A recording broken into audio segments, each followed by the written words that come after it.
Dear students, आज के इस वीडियो में हमें दूसरे अध्याय या दूसरे चैप्टर के बारे में समझेंगे। जैसा कि हमने पहले पाठ्यक्रम विभाजन या अंक विभाजन में समझ रखा है कि हमारी जो पहली यूनिट है, इस पहली यूनिट में जो आवर्तबीजी पात्रों में जनन और विकास, यहाँ हमें कुल 4 चैप्टर पढ़ने हैं और ये चारों पार्ट 4 नंबर के हैं। फिर यदि अपन बात करें इस यूनिट में 4 पार्ट कौन कौन से हैं, तो पहला अध्याय हमने यहाँ पर कंप्लीट कर लिया पहले वीडियो में। अब हम शुरुआत करने जा रहे हैं दूसरे पार्ट की, नर एवं मादा युग्मकोद्भिद संरचना एवं विकास। ठीक है, तो चलिए देखते हैं अपने पाठ्य पुस्तक में। एक खास बात और, कुछ चैप्टर के अंदर हम यहाँ इनके नोट्स बनाएंगे, क्योंकि यहाँ जो पाठ्य पुस्तक है उसमें बहुत सी बातें ऐसी हैं जो महत्वपूर्ण, कम महत्वपूर्ण है, और कई बातें ऐसी हैं जो बहुत ज़्यादा महत्वपूर्ण हैं। तो हमें जो इम्पोर्टेंट बातें जो बोर्ड एग्जाम की दृष्टि से महत्वपूर्ण है, उनके अलग से अपन को नोट्स बना लेने हैं। मैं आपको पाठ्य पुस्तक में अंडरलाइन करके बता दूंगा कि आपको किस प्रकार से इनके नोट्स तैयार करने हैं। तो यहाँ हम बात करें इस पाठ की, तो इस पाठ के लिए आपको इस प्रकार से नोट्स बनाने हैं। नर एवं मादा युग्मकोद्भिद संरचना एवं विकास, ये तो चैप्टर का नाम है। यहाँ फिर आपको इसमें जो पॉइंट, इस पाठ को 2 भागों में बांटा गया है।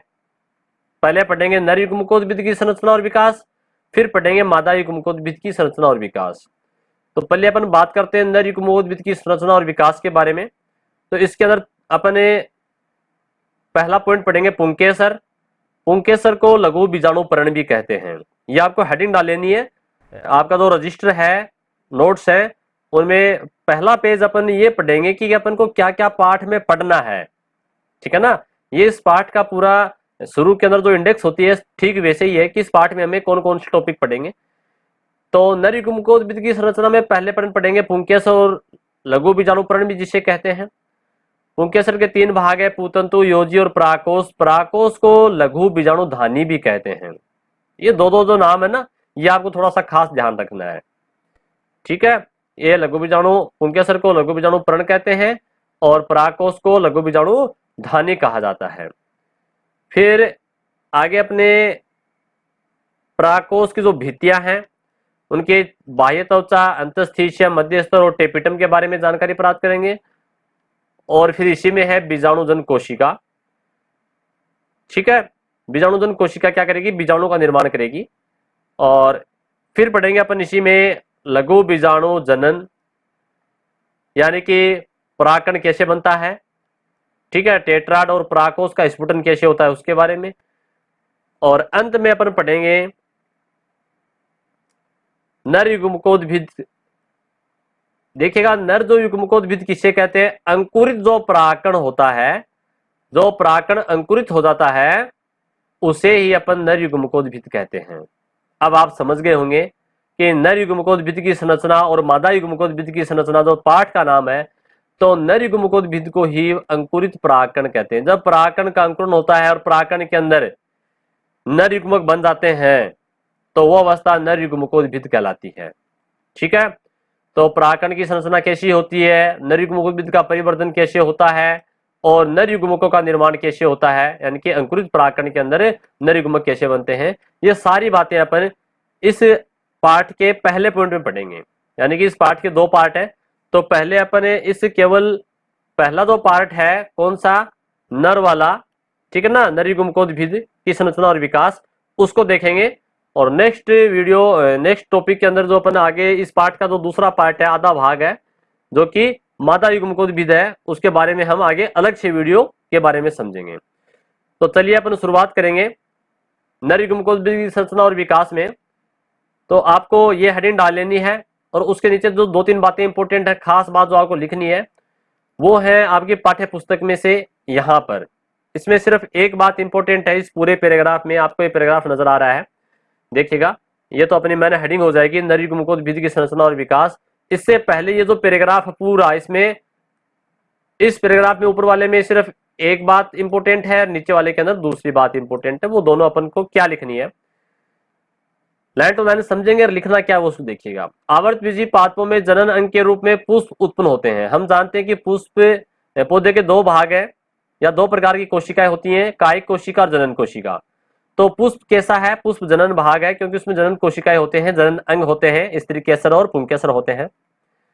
लैंगिक जनन की सभी प्रक्रियाएं पुष्प में ही होती हैं, ठीक है। लैंगिक जनन जिसमें नर और मादा भाग लेते हैं उसे लैंगिक जनन कहते हैं, और जिसमें युग्मकों का निर्माण होता है और अर्धसूत्री विभाजन होता है और उनका संलयन होता है, ठीक है। अर्धसूत्री विभाजन से ही युग्मकों का निर्माण होगा और उस संलयन से द्विगुणित जायगोट बनेगा, ठीक है। वो सारी प्रक्रिया लैंगिक जनन की प्रक्रियाएं होती हैं। तो ये सारी प्रक्रियाएं पुष्प में होती हैं।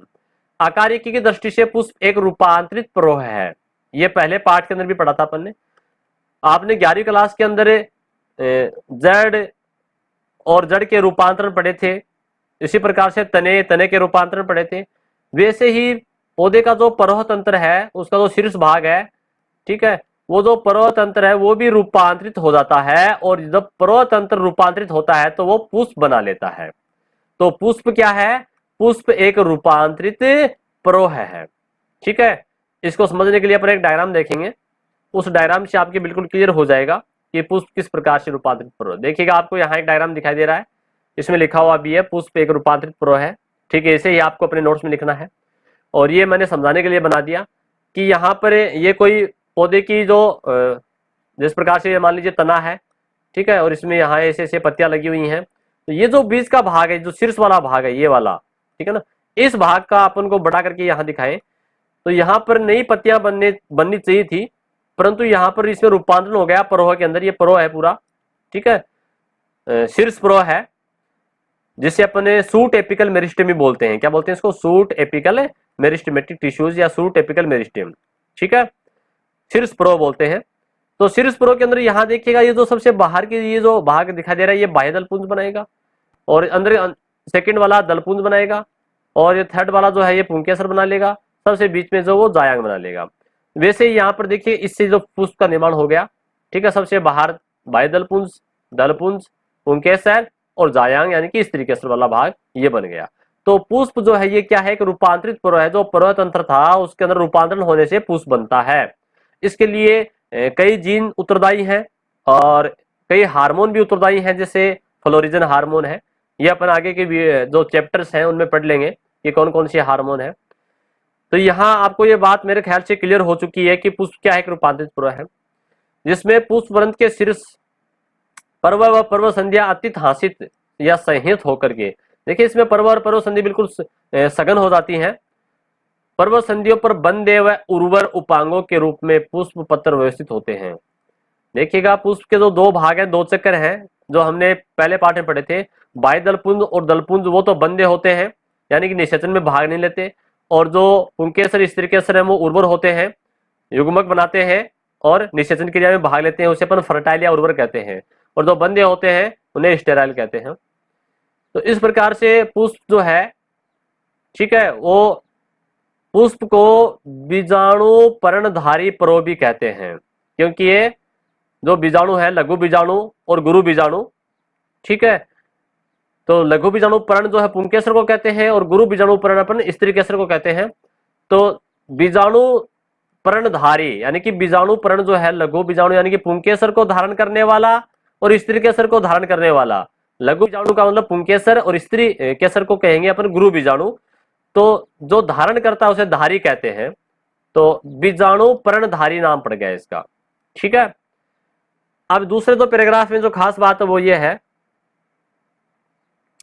उसके 4 भाग बताए जा रहे हैं, ठीक है। बाह्य दलपुंज इसका एक सदस्य दलपुंज बाह्य दल कहलाता है, दलपुंज का एक सदस्य दल कहलाता है, पुमंग का एक सदस्य पुंकेसर कहलाता है, जायांग का एक सदस्य अंडप कहलाता है, ठीक है। ये अपन पिछले पाठ में देख लिया था। अब अपन बात करेंगे इस पाठ के अंदर कि नर युग्मकोद्भिद की संरचना और विकास, ठीक है। इसमें पहले पढ़ेंगे अपन पुंकेसर तथा लघु बीजाणु धानी। तो देखिए पुंकेसर आपको ये जो भाग है डायग्राम में यहाँ दिखाई दे रहा है, पुष्प का जो ये नर वाला पूरा भाग यहाँ से लेकर के यहाँ तक ये पूरा, ये क्या है, ये पुंकेसर है। तो आवर्त बीजी पादपों में नर जननांग पुंकेसर होते हैं, यानी कि पौधे का नर भाग है। इसे लघु बीजाणु पर्ण भी कहते हैं। क्या कहते हैं इसको? लघु बीजाणु पर्ण कहते हैं। प्रत्येक पुंकेसर प्राय 3 भागों में विभक्त होता है।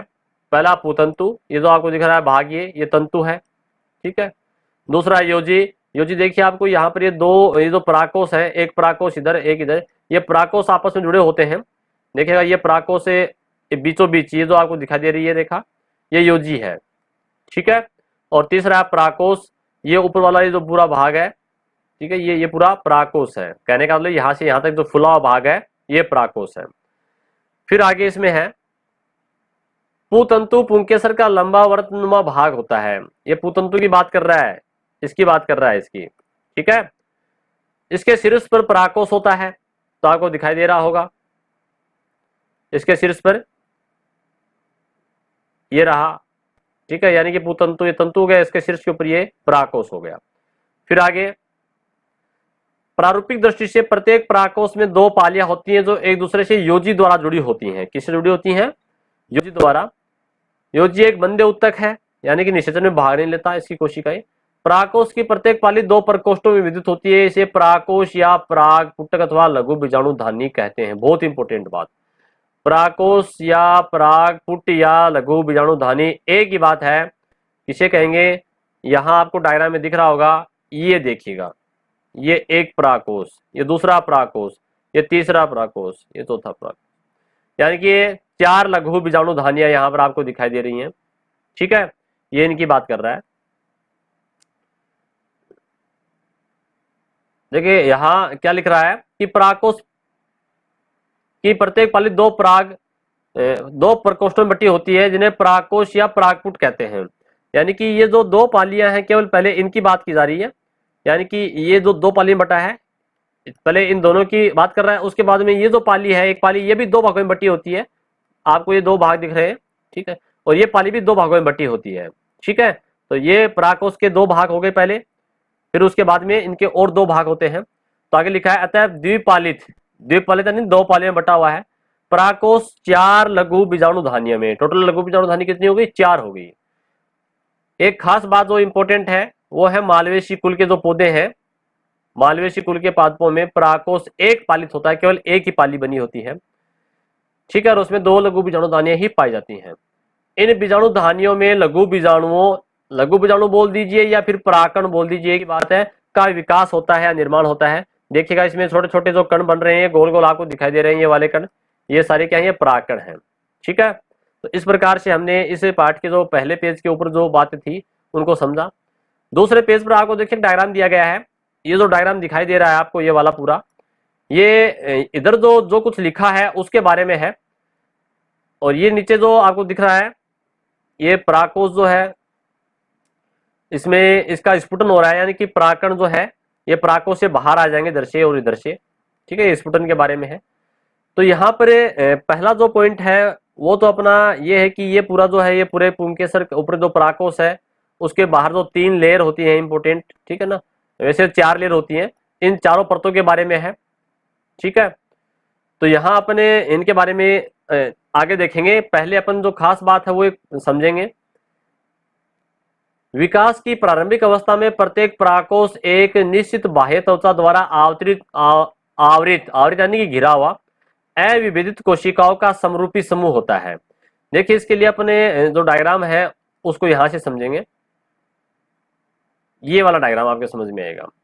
जब पराकोश प्रारंभ में यहां मैं बना रहा हूं, देखिए अभी जो अपने डायग्राम पढ़ा था कि ये पूरा एक पराकोश है और ये 2 पाली में बटा होता है, ठीक है ना। और फिर 2 ये पाली जो इधर वाली दाएं वाली पाली भी 2 भागों में बटी होती है, ये पाली भी 2 भागों में बटी होती है। इस प्रकार से 4 पालियां हैं। तो यहाँ ये जो पराकोश है, इस पराकोश में जो कोशिकाएं हैं ये वाली है ना, ये कोशिकाएं अपने इस पराकोश की क्या की, अनुप्रस्थ काट काटी। इसको देखेंगे ऊपर से तो ये यहाँ पर ऐसे काट काटते हैं, तो इसको अपन अनुप्रस्थ काट कहेंगे। ऐसे काट काट के देखेंगे तो हमें ऊपर से ये ऐसे दिखाई देगी सारी कोशिकाएं, ठीक है ना। तो ये बाहर वाली कोशिकाएं तो क्या है? एपिडर्मिस, और अंदर की जो कोशिकाएं ये सारी एक जैसी हैं, एक समान होती हैं, जो कि अपने यहाँ अभी अपने देखा था, इसमें जो लिखा हुआ है वो यही है। देखिएगा कि विकास की प्रारंभिक अवस्था में प्रत्येक पराकोश एक निश्चित बाह्य त्वचा, बाहर तो क्या है? एपिडर्मिस, ठीक है ना, द्वारा आवृत अविभेदित कोशिकाओं का समूह होता है। अंदर की जो कोशिकाएं वो ग्रुप में होती हैं। अनेक संरचनात्मक परिवर्तनों के फलस्वरूप 4 पराग पुटकों में विभेदन होता है। देखिए परागपुटकों में विभेदन कैसे होगा, अभी दिखाते हैं अपन आपको। ये रहा, देखो यहाँ एक ये बन गया परागपुटक, दूसरा ये बन गया, तीसरा ये बन गया और चौथा ये बन गया। ठीक है, फिर आगे चलते हैं। देखो क्या लिखा आपके बुक्स में, प्रत्येक परागपुटक यानी प्रत्येक जो परागपुट है कि कुछ अधस्तवक कोशिकाएं यानी कि जो हाइपोडर्मल जो सेल है अन्य कोशिकाओं के से आकार में बड़ी और सघन जिद्रों युक्त होती है, इसे परपसु कोशिका या आर्चिस्पोरल सेल भी कहते हैं। ठीक है, ये इंपॉर्टेंट है, यहाँ आपको ध्यान रखने वाली बात जो है। देखिए कहाँ है ये जो कोशिका है, एक अलग ही आपको दिखाई दे रही है, सघन है ना, बड़ी कोशिका दिख रही है, ये रही आर्चिपोशियल यानी कि परपसु कोशिका। क्लियर, आर्चिस्पोरल इनिशियल सेल जो है ये इसकी बात की जा रही है यहाँ पर। ठीक है, चलिए फिर चलते हैं आगे। जो परपसु कोशिका जो है, परागकोश का परिवर्तन सुबीजाणुधानीय प्रकार का होता है, यानी कि यहाँ पर इसका डेवलपमेंट की बात कर रहा है। इस परिवर्तन में होता क्या है कि एक से अधिक जो बीजाणुधानी प्रारंभिकाओं से बीजाणुधानी या परागपुट का परिवर्तन होता है, यानी कि एक से अधिक बीजाणुधानी जो प्रारंभिक कोशिकाएं हैं, स्पोरेंजियल जो इनिशियल जो सेल है प्रारंभिक कोशिकाएं, उनसे बीजाणुधानी या परागपुट का परिवर्तन होता है। आगे जो खास बात है वो आपको नोट करने वाली है, वो ये कि प्रत्येक परपसु कोशिका एक परिणत विभाजन, कौन सा विभाजन करेगी, परिणत विभाजन द्वारा दो कोशिकाओं का निर्माण करती है। एक बनाएगी प्राथमिक भित्ति कोशिका प्राइमरी पैरेटल सेल, दूसरी बनाएगी प्राथमिक बीजाणुजन कोशिका प्राइमरी स्पोरोजिनस सेल। ये कहाँ है, कैसे बन रही है, देखो आपकी पाठ्य पुस्तक में नहीं है, परंतु मैं यहाँ आपको डायग्राम से समझाना चाहूंगा। ये जो परपसु कोशिका जो आर्चिस्पोरल जो सेल है, इसने कौन सा विभाजन किया, परिणत विभाजन। ये रहा परिणत विभाजन। देखो एक जो कोशिका थी, इससे दो कोशिका बन गई, यानी कि एक बाहर की तरफ और एक इसके अंदर की तरफ दो हो जाती हैं, तो ये इसको परिणत विभाजन कहते हैं। तो आप देख पा रहे हैं यहाँ पर कि जो बाहर जो कोशिका है ये तो कौन सी है, यानी कि प्राइमरी पैरेटल सेल जो है जो भित्ति बनाएगी, दूसरी है प्राइमरी स्पोरोजिनस सेल। ठीक है, जो कि अपने अभी बात की थी यहाँ पर, ये रहा प्राइमरी पैरेटल सेल और प्राइमरी स्पोरोजिनस सेल यानी कि प्राथमिक बीजाणुजन कोशिका। तो ये दोनों कोशिकाएं अलग अलग काम करेंगी। ये तो भित्तियां बनाएगी, जो 4 प्रकार की भित्तियां अपन पढ़ेंगे आगे, और ये जो प्राथमिक बीजाणुजन कोशिका है ये बीजाणु बनाती है। तो चलिए अपन आगे बात करते हैं। देखिए ये जो पैराग्राफ है, देखिए खास बात क्या है, ये पैराग्राफ ये दोबारा रिपीट होगा अपने, ये यहाँ पर जो 4-5 लाइनें लिखी हैं ये दोबारा कहाँ रिपीट होगा, नीचे जो पेज है जहां अपन ये पढ़ेंगे, ये बीजाणुजन कोशिका वाला जो टॉपिक पढ़ेंगे आगे, ठीक है ना, तो ये यहाँ पर दोबारा आ जाएगा, सेम वही बातें हैं, परंतु यहाँ अपन समझ लेते हैं। पहले भी देखो क्या लिखा है, अपन ने बताया कि जो परपसु कोशिका है, इस परपसु कोशिका ने क्या किया, एक परिणत विभाजन किया और दो कोशिका बना ली, प्राथमिक भित्तीय कोशिका और प्राथमिक बीजाणुजन कोशिका। प्राथमिक भित्तीय कोशिका परागकोश भित्ति का निर्माण करती है, बाहर भित्ति बनाएगी, भित्ति में जो 4 भित्तियां बनती है ना, देखो ये पॉइंट जो ये वाला इसकी बात कर रहा है ना, इस भित्ति में कितनी लेयर है, 4 लेयर है। ये आपको दिखा दें अपन, ये रहा बाह्य त्वचा पहली लेयर, दूसरी इंटरस्टिशियम, तीसरी मध्य परत और ये टेपिटम। ठीक है ना, ये इनकी बात कर रहा है। फिर आगे क्या लिख रहा है, जबकि प्राथमिक बीजाणुजन कोशिका कौन सी, नीचे वाली ये कोशिका सीधे ही लघु बीजाणु मात्र कोशिका बनाएगी, क्या बनाएगी, माइक्रोस्पोरल मदर सेल। ठीक है, तथा सूत्री विभाजन द्वारा अनेक बीजाणुजन कोशिकाएं, यानी कि ये जो बीजाणुजन कोशिकाएं हैं ये बार बार, प्राथमिक बीजाणुजन जो कोशिका है वो बार बार क्या कर सकती है, वो संसूत्री विभाजन करके अनेक बीजाणुजन कोशिका बनाएगी और उसके बाद में जो बीजाणुजन कोशिका है यही लघु बीजाणु मात्र कोशिका का कार्य करना शुरू कर देंगे। कहने का मतलब आपको ये याद रखना है, प्राथमिक बीजाणुजन जो कोशिका है यही लघु बीजाणु मात्र कोशिका बनाती है। ठीक है ना, देखो पहले क्या हुआ, परपसु कोशिका बनी, परपसु कोशिका से 2 चीजें थी, उसमें 2 प्रकार की कोशिका थी, एक तो भित्ति वाली प्राथमिक भित्ति, दूसरी प्राथमिक बीजाणुजन कोशिका। बीजाणुजन प्राथमिक बीजाणुजन कोशिका जो ये बनाएगी लघु बीजाणु मात्र कोशिका। ठीक है ना, और लघु बीजाणु मात्र कोशिका जो है वो बनाती है अपने पराग कण। ठीक है, जिन्हें बीजाणु कहेंगे, अपन बीजाणु बनाएगी। तो आगे देखते हैं, यहां पर देखो खास बात क्या है, समसूत्री विभाजन हुआ है अभी। ठीक है ना, जो परागकण बनते हैं वो समसूत्री विभाजन से बने हैं। परागकणों के अंदर जो युग्मक बनेंगे वहां पर सॉरी, यहां तो अभी तो समसूत्री विभाजन हुआ है, जो लघु बीजाणु मात्र कोशिका बनी है। लघु बीजाणु मात्र कोशिका जब आगे विभाजन करेगी, परागकण बनाएगी, तो उस समय यहां पर अर्धसूत्री विभाजन होगा। ठीक है ना, और जो परागकण से जब युग्मक बनेंगे, दो नरयुग्मक बनेंगे एक परागकण से, वहां वापस समसूत्री विभाजन होगा। तो अर्धसूत्री विभाजन कहां होता है? लघु बीजाणु मात्र कोशिका से जब परागकण बनता है उस समय अर्धसूत्री विभाजन होता है, ठीक है। और जो परागकण से नरयुग्मक बनते हैं उस समय समसूत्री विभाजन ही होगा। तो यहाँ पर आपको कहां से अपने शुरू किया? परपोषु कोशिका, परपोषु कोशिका से प्राथमिक बीजाणुजन कोशिका, प्राथमिक बीजाणुजन कोशिका से बन गई लघु बीजाणु मात्र कोशिका, लघु बीजाणु मात्र कोशिका से अर्धसूत्री विभाजन से बनेगा परागकण, और परागकण से समसूत्री विभाजन से बनेंगे दो नरयुग्मक, ठीक है। आप ये बात पूरी याद रखिएगा इस चैप्टर में, और अगले चैप्टर के अंदर आपको ये ध्यान में रखना है। आगे लिखा है प्रत्येक परागकोश परिवर्तन के फलस्वरूप दो भागों में बढ़ जाता है, परागकोश भित्ति और बीजाणुजन कोशिका। पहले अपन बात करेंगे भित्ति के बारे में, जहां पर अपने सिलेबस में जो 4 प्रकार की भित्तियां हैं उनकी बात कर रहा है, और जो कि आपको डायग्राम में दिखाई भी दे रहा है। देखो ये रहा, ये लेयर जो बाहर आपको दिख रही है, ये यहाँ पर इसमें जो लेयर बनी हुई है इनकी बात की जा रही है। सबसे यहाँ देखो पहले इन पूरी भित्तियों की बात कर रहा है। परागकोश भित्ति का निर्माण प्राथमिक भित्ति कोशिका से होता है, अभी जो इधर पढ़ा था अपने नीचे। एवं परिपक्व अवस्था में उपरोक्त काटने पर 4 स्तरों में, कितने स्तर है? 4 स्तर, 4 लेयर होती हैं। चारों स्तर जो है वो परिदिशक के अंदर की ओर, परिदिशक के अंदर मतलब बाहर से अंदर की ओर, ठीक है। ये इसकी परिधि हो गई, जैसे व्रत की परिधि होती है ना, तो बाहर से अंदर की तरफ उसका क्रम है। सबसे बाहर तो बाह्य त्वचा होती है, एपिडर्मिस, ये रहा। दूसरी अंतस्थीशियम होगी, तीसरी मध्य स्तर का होगा, और चौथा होगा पोषूतक, जिसे टेपिटम कहेंगे। इंग्लिश में याद रखना आपको इसको, टेपिटम, ठीक है। हिंदी में याद रख लीजिएगा पोषूतक। पहले अपन बात करेंगे चारों में। सबसे बाहर जो बाह्य त्वचा है, जो कि आपको यहाँ डायग्राम में भी दिखाई दे रहा होगा, सबसे बाहर की जो लेयर है इसकी बात की जा रही है, ठीक है। तो चलिए अपन देखते हैं क्या लिखा है सबसे बाह्य त्वचा में। यह परागकोश भित्ति का सबसे बाहर बाह्य कोशिकाओं का एकल स्तर होता है और परागकोश की सुरक्षा करता है। इसको आपको केवल इतना रखना है कि सुरक्षा करने का काम करता है, ठीक है। और परिपक्व परागकोश की बाह्य त्वचा कोशिकाएं स्पर्श रेखा की दिशा में दीर्घित व चपटित होती है। कोई खास बात नहीं है, आपको सिर्फ इतना रखना है कि ये सबसे बाहर की परत है, ठीक है, सबसे बाह्य एकल स्तर है और सुरक्षा काम करता है।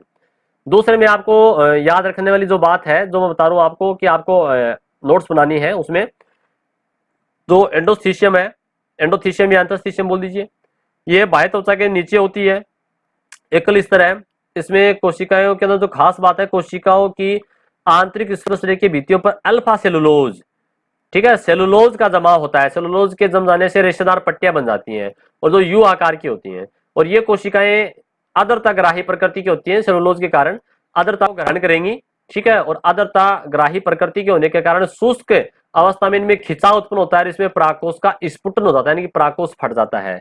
क्योंकि परागकोश जब फटेगा ना, देखो ये परागकोश है पूरा अपना, ठीक है। इस परागकोश के अंदर ये छोटे छोटे दिख रहे हैं आपको, ये परागकण है, और ये जब यहाँ से पहले जुड़ा होता है, यहाँ से बंद होता है पूरा ये, ठीक है, इस प्रकार से बंद है पूरा ये परागकोश। लेकिन यहाँ से जब ये फटता है तो ये परागकण बाहर आ जाते हैं, ये छोटे छोटे परागकण बाहर आ जाएंगे, ठीक है। तो यहाँ स्पुटन में काम आता है कौन सा? ये जो दूसरी लेयर है, ठीक है, अंतस्थीशियम। यहाँ पर अल्फा सेलुलोज के कारण यहाँ रेशेदार पट्टियां बन जाती हैं जो आर्द्रता ग्राही होती हैं, और शुष्क अवस्था में खिंचाव के कारण परागकोश का स्फुटन होता है। इसको आपको याद रखना है, बहुत इंपॉर्टेंट है। तीसरा है मध्य स्तरें। मध्य स्तरें की इसमें कई स्तर होते हैं, बहुवचन है स्तरें, ठीक है, लेयर्स हैं। अंतस्थीशियम के अंदर की तरफ 1 से 3 परत, कितनी परत है? 1 से 3 हो सकती है, मध्य स्तर का निर्माण करती हैं। और चौथा जो सबसे लास्ट में इसमें जो लेयर है, परत है, वो सबसे इंपॉर्टेंट है, पोषूतक या टेपिटम कहते हैं। ये परागकोश भित्ति की सबसे आंतरिक, सबसे अंदर की जो परत है वो है, देखिए आप डायग्राम में देखिएगा यहाँ पर, ये जो सबसे अंदर की जो लेयर है ना, ये टेपिटम, इसकी बात कर रहा है, इसकी, ठीक है। और यहाँ पर अंदर कौन, ये कौन है बीच में? लघु बीजाणु मात्र कोशिका, जो कि लघु बीजाणु मात्र कोशिका जो है ये अर्धसूत्री विभाजन करके 4 परागकण बनाएगी, ठीक है। और इसके बाहर ये जो आपको दिख रही है ये लेयर, ये टेपिटम की लेयर है, किसकी है? टेपिटम की लेयर। तो आगे देखिएगा इसमें क्या खास बात है, यह परागकोश भित्ति की सबसे आंतरिक व विशिष्ट स्तर है, सबसे आंतरिक हो गया। बीजाणुजन ऊतक के चारों ओर, कौन सी है? जो मदर सेल जो ना, उनकी बात कर रहा है। बीजाणुजन ऊतक के चारों ओर एकल स्तर के रूप में पाया जाता है। लघु बीजाणु की चतुष्क अवस्था, चतुष्क टेट्राड, जब परागकण बनते हैं, यानी कि लघु बीजाणु मात्र कोशिका से जब 4 परागकण बनेंगे तो वो चारों परागकण आपस में जुड़े होते हैं, ठीक है ना, अलग अलग नहीं होते, जुड़े हुए होते हैं, उसको टेट्राड कहते हैं। टेट्राड या हिंदी में चतुष्क कहते हैं। तक यह स्तर पूर्ण विकसित हो जाता है। टेपिटम कोशिकाओं का कोशिका द्रव्य सघन व केंद्रक स्पर्श होता है। परिपक्व अवस्था में ये कोशिकाएं प्राय बहुकेंद्रक की, देखिए इसमें बहुत सारे केंद्रक बन जाते हैं तो उसको बहुकेंद्रक की कहते हैं या बहुगुणित हो जाती हैं, ठीक है, पॉलीप्लोइडी हो जाती हैं, बहुगुणित बोलते हैं, पॉलीप्लोइडी बहुत सारे केंद्रक बन जाते हैं। आवर्तबीजी पादपों में कोशिकाओं के स्वभाव के आधार पर टेपिटम दो प्रकार की होती है, एक तो अमीबीय प्रकार की और एक स्त्रावी या ग्रंथिल प्रकार की होती है, ठीक है। टेपिटम कितने प्रकार की होती है आवर्तबीजी प्लांट्स में? दो प्रकार की, एक तो अमीबीय और एक स्त्रावी या ग्रंथिल। स्त्रावी या ग्रंथिल जो स्त्रावण का काम करती है, ठीक है, पदार्थों को स्त्रावित करती है। आगे लिखा है टेपिटम की कोशिकाओं में वश्य प्रकृति की गोलाकार संरचनाएं प्रोयूबिस्काय, देखो खास बात बहुत इंपॉर्टेंट है, याद करने वाली बात। टेपिटम की जो कोशिकाएं हैं उनमें वश्य प्रकृति है, वश्य नहीं वसा की बनी हुई गोलाकार संरचनाएं प्रोयूबिस्काय कहलाएंगी। क्या कहलाएंगी? प्रोयूबिस्काय, ये पाई जाती हैं। और प्रोयूबिस्काय जो है वो स्पोरोपोलिनी नामक पदार्थ के जमने से यूबिस्काय बना लेगी। देखो पहले क्या है, वसा की बनी हुई गोल गोल संरचनाएं हैं जिन्हें प्रोयूबिस्काय कहते हैं। और जब प्रोयूबिस्काय के साथ में स्पोरोपोलिनिन नामक पदार्थ और जुड़ जाता है, उसमें जम जाता है, तो यूबिस्काय बनाता है, ठीक है। और परागकणों के बाह्य चोल के निर्माण में सहायक या सहयोग करता है। जो परागकण होते हैं उनका जो बाहरी आवरण है, ठीक है, परागकण की संरचना में हम पढ़ेंगे, परागकण के जो बाह्य आवरण के अंदर ये इंपोर्टेंट सहयोग करता है, महत्वपूर्ण काम करता है। अधिकांश द्विबीजपत्री पादपों में स्त्रावी प्रकार की टेपिटम पाई जाती है। देखिए अभी दो प्रकार पढ़े थे अपन ने, अमीबीय और स्त्रावी या ग्रंथिल। तो जो द्विबीजपत्री जो डाइकोट जो प्लांट है, द्विबीजपत्री जो पादप है, उनके अंदर स्त्रावी या ग्रंथिल प्रकार की टेपिटम पाई जाती है, ठीक है। अगला पॉइंट है इसमें, परागकणों के परिवर्तन में टेपिटम पोषण, देखो इसका काम क्या है। जो परागकण बनते हैं तो उसमें टेपिटम पोषण प्रदान करने का काम करती है, ठीक है ना, खास बात है, इसको पोषण करती है किसका? परागकणों का। आप कहोगे कैसे? देखिए डायग्राम में देखिएगा, यहां पर ये जो लघु बीजाणु मात्र कोशिका है सबसे अंदर वाली, ये जब लघु बीजाणु मात्र कोशिका अर्धसूत्री विभाजन करके परागकण बनाएगी या लघु बीजाणु बनाएगी, तो उस समय यहाँ पर उनको पोषण, उनकी वृद्धि, उनके विकास के लिए यहाँ ये जो टेपिटम की जो कोशिकाएं हैं आपको दिख रही हैं, बाहर वाले टेपिटम की कोशिकाएं, ये टेपिटम जो कोशिकाएं ये इनको पोषण देंगी, किसको? परागकणों को या लघु बीजाणुओं को, ठीक है। तो इस प्रकार से यहाँ पर ये पोषण का कार्य करती हैं। फिर आगे है, देखिए यहां से क्वेश्चन बनता है, यदि किसी परागकोश, ठीक है ना, यदि किसी परागकोश में टेपिटम का ह्रास हो जाए या टेपिटम नष्ट हो जाए, ठीक है ना, तो परागकणों के विकास पर क्या प्रभाव पड़ेगा? क्वेश्चन इस प्रकार से बन सकता है, यदि टेपिटम नष्ट हो जाए परागकण के बनने से पहले ही, तो टेपिटम के विकास पर क्या प्रभाव पड़ेगा? तो इसका आंसर क्या लिखना है कि यदि टेपिटम का ह्रास हो जाता है तो परागकणों के विकास से पूर्व हो जाता है, तो परागकण बंदे होंगे, स्टेराइल होंगे, यानी कि निषेचन करने में असक्षम होंगे, ठीक है, अथवा रुद्ध वृद्धि वाले होंगे। आपको इतना याद रखना है कि वो बंदे प्रकार के होंगे, निषेचन नहीं कर पाएंगे। और दूसरी जो कोशिका थी अपनी बीजाणुजन कोशिका, देखिए कहाँ, ये रहा पिछले वाले पेज पर, ये इसकी बात कर रहा है, प्राथमिक बीजाणुजन कोशिका ना, ये जो इस पैराग्राफ में लिखा है वही बातें अब नीचे वाले आगे के पैराग्राफ में, अगले पेज पर जो अपन पढ़ने जा रहे हैं वहां लिखी हुई है, ये बीजाणुजन कोशिका, ठीक है। तो परागकोश में परागकोश भित्ति द्वारा आवृत कोशिकाओं का समूह बीजाणुजन कोशिकाएं कहलाता है, यानी कि अंदर जो कोशिकाएं हैं वो बीजाणुजन कोशिकाएं होती हैं, बाहर क्या होती हैं? परागकोश भित्ति वाली कोशिकाएं आवृत होती हैं, उसको घेरे रहती हैं। ये कोशिकाएं लघु बीजाणु मात्र कोशिकाओं का निर्माण करती हैं। क्या बन गया? लघु बीजाणु मात्र कोशिका। किससे? लघु बीजाणु जन कोशिकाओं से लघु बीजाणु मात्र कोशिका बनेगी। और लघु बीजाणु मात्र कोशिका क्या होगी? लघु बीजाणु मात्र कोशिका अर्धसूत्री विभाजन करके 4 लघु बीजाणुओं का निर्माण करेगी। और जब 4 परागकण आपस में जुड़े होते हैं उस समय तो अपन इसको लघु बीजाणु कहते हैं, और जब ये परागकण अलग अलग हो जाते हैं तब इनको अपन परागकण कहते हैं। आप कहोगे सर लघु बीजाणु और परागकण में क्या अंतर है? देखिए परागकण तो हमेशा स्वतंत्र होगा, एक अकेला होगा, और लघु बीजाणु जब आपस में 4 परागकण जब जुड़े हुए हैं यानी कि टेट्राड अवस्था में है, उस समय इसको अपन लघु बीजाणु कहते हैं। ठीक है, तो इस प्रकार से हमने आज के इस वीडियो में इस पाठ के जो पहला पॉइंट है उसके बारे में जानकारी प्राप्त की, और अगले वीडियो में हमें आगे का जो पॉइंट है, नेक्स्ट जो पॉइंट है उसको समझेंगे। धन्यवाद।